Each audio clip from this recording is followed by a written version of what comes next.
Hi, today we are going to see the 89th Sthothram.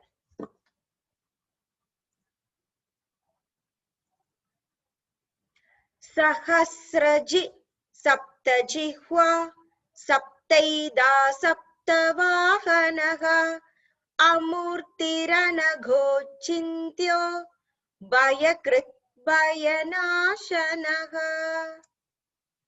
Sahasra-archih. Hasram means 100. Sahasram means 10 into 100, that is 1000. Sahasra-archih means raise. Archih means raise. So 1000 rays. So Bhagavan's effulgence is like the 1000 rays coming to us. That means Bhagavan's pure consciousness is illuminating all our experience. He is the light of all the light. He is giving light to everywhere. And it's like 1000 sun rising up together at once in the sky at the same time. It's like the Bhagavan's splendor of mighty being. That's what in Gita says. So Bhagavan's shower of blessing is like 1000 rays. He is always there to protect us. Next one is Sapta-jihvah. Sapta means 7. Jihva means tongue. Sapta-jihvah means 7 tongues. So Bhagavan is the power who has 7 tongues of flames. So flames means you can see the flame that is from the light of the lamp. That flame is has the power to give light to any number of other flames. It will not decrease if you take one flame from it. So Bhagavan's flames here, it is considered as the 7 points in the face of living. 1 ear, 2 ears, 1 eye, 2 eyes, 1 nostrils, 2 nostrils and a mouth. So in the face of our being, we have 7 senses that accepts whatever is showering to us. We should decide what we should keep it in the mind where Bhagavan is residing as a soul and what we should leave as it is. So the 7 flames of Bhagavan are equivalent to the 7 receptors of our body. That is 2 ears, 2 eyes, 2 nostrils and a mouth. So these powers of perception gives us motivation to move forward. But the main is in the heart. That is the soul, which guides each being. Next one is Sapta-edhaah. Sapta means 7. Ida means the effulgent. That is Bhagavan's effulgence can be showered everything on all the 7 flames in us. We can hear all the good things. We can smell all the good smell. We can see all the good sights. We can talk all the good things in life. But the only thing that we decide is what to accept. Only that power is with us. Next one is Sapta-vaahanah. Sapta means 7. Vaahana means the vehicle. So Bhagavan, who is another form coming as the sun. Bhagavan's One eye is the sun and one eye is the moon. So in the sun, Surya Bhagavan is riding a chariot of 7 horses. So those 7 horses are considered to be the 7 days of the week. That's why Bhagavan is called Sapta-vaahanah. Next one is A-moortih. Moorti means form. That's why we always say that we have a moorti in the temple. That means we are able to see. There is a specific form, eyes, nose, mouth, everything. A-moorti means formless. So Bhagavan is not limited by other factors because we need 5 major things that can form, that can be used to make form. So, but Bhagavan is not limited to anything and he is all pervading. If you have a form, you can only stay in certain coordinates. But Bhagavan is all pervading. He is like the space where no particular form is required and he is not perishable.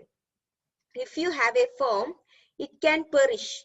That's what if you have a solid, you can be crushed. If it is a liquid, it can flow off. Or if it is a air, it can flow away, but it cannot be destroyed. So Bhagavan is like the space and he is infinite and he is eternal.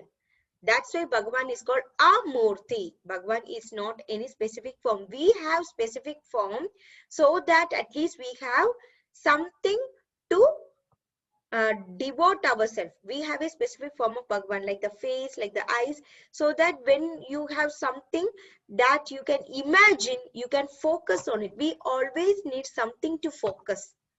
So we need a point to look at it and focus. So that's why we are given a certain form to Bhagavan and we are given Bhagavan a moorti in the temple so that we all rush to the temple at least to see the moorti. At least at that in front of the moorti we dedicate ourselves and devote to Bhagavan. Next one is Anaghah. Akha means sin or sorrow, but annaka, no sorrow or sinless. That means Bhagavan is untouched or uncontaminated by any vasana. Only we have vasana. The kopam, krodham or the lobham. All these things are for us. Ego, fear, anger, everything, jealous, everything is for us. Those vasanas are not there for Bhagavan. And we are contaminated because of these vasanas. So Bhagavan is the eternal bliss which is beyond all the traces of sorrow. Next one is Achintyah. That means Chintya means thoughts or intellects. So Achintyah means who cannot be comprehended by man's thought or mind. That means we all have a quality that we think a lot of things that is not required. But we do not think which is mostly required. So our thoughts doesn't reach the Bhagavan's intelligence. Our mind does not have reached the emotions that will lead to Bhagavan. Our emotions are in a small circle where we see only our neighbors, only our friends, only our relatives, only our age group, what they are doing. And there is a competitive mind in us. I should gain at least a little bit better than others. I should be happy more than them. Why can't I have that happiness? So these happiness, that temporary happiness is what is haunting us. The absolute bliss is what we should give to our soul, that we do not think of it. That thought comes only when you start thinking of the power of Bhagavan. We do not realize it until we reach a point where we realize nobody can help. We are helpless. We are on to ourselves. At that time, we will think about all the beings that was around us. Nobody will be there for us. Only our self, that soul, our guts, only that power will help us. That is Bhagavan. And he is the nourisher of all. Bhagavan is nourishing everybody with a lot of hopes, with lot of bravery, and with a lot of positiveness, and with a lot of thrive to achieve in life. That achievement is not property related. I have 4 houses. That doesn't mean that you are achieved anything. If you gave happiness to 4 people, that is the achievement. It is not making people buy for self. It is for making people happiness out of our mind by sharing our thing. That is the main achievement. Next one is Bhaya-krit. Bhaya means fear.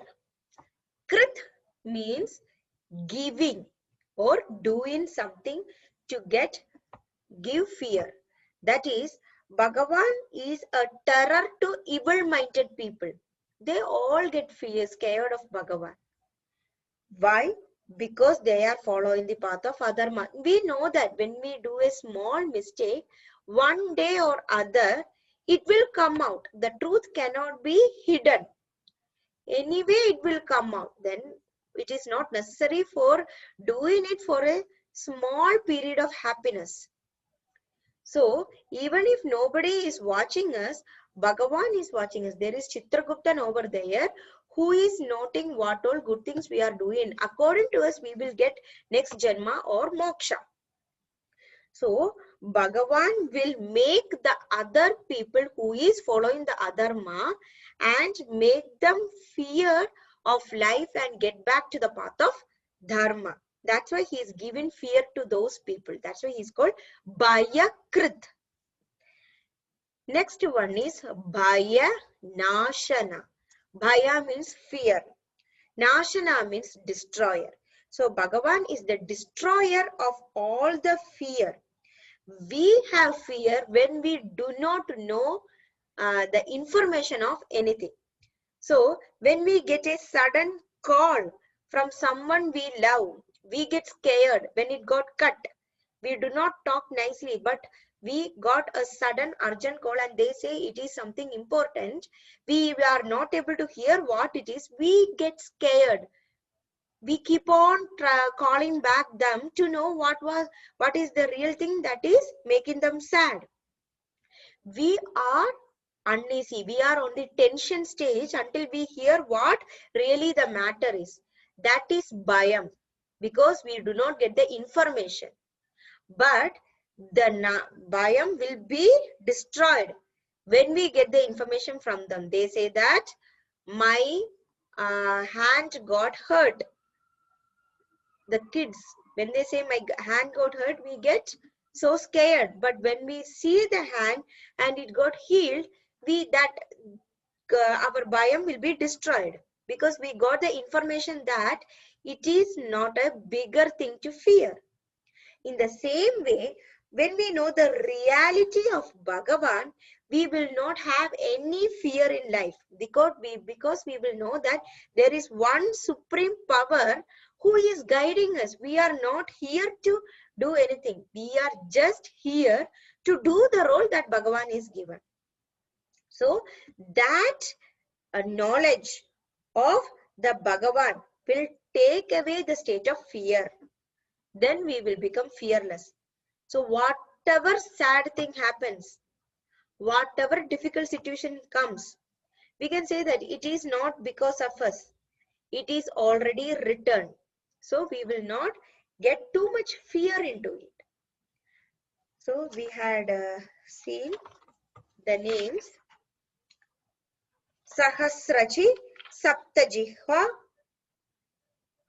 Sapta-edhaah, Sapta-vaahanah, A-moortih, Anaghah, Achintyah, Bhaya-krit, Bhayanaasana. So we'll be reaching 834th Namam of Vishnu Bhagavan. Sahasra-archih, Sapta-jihvah, Sapta-edhaah, saptavaahanah, A-moortiranagho-achintyo, Bhaya-krit, Bhayanaasana.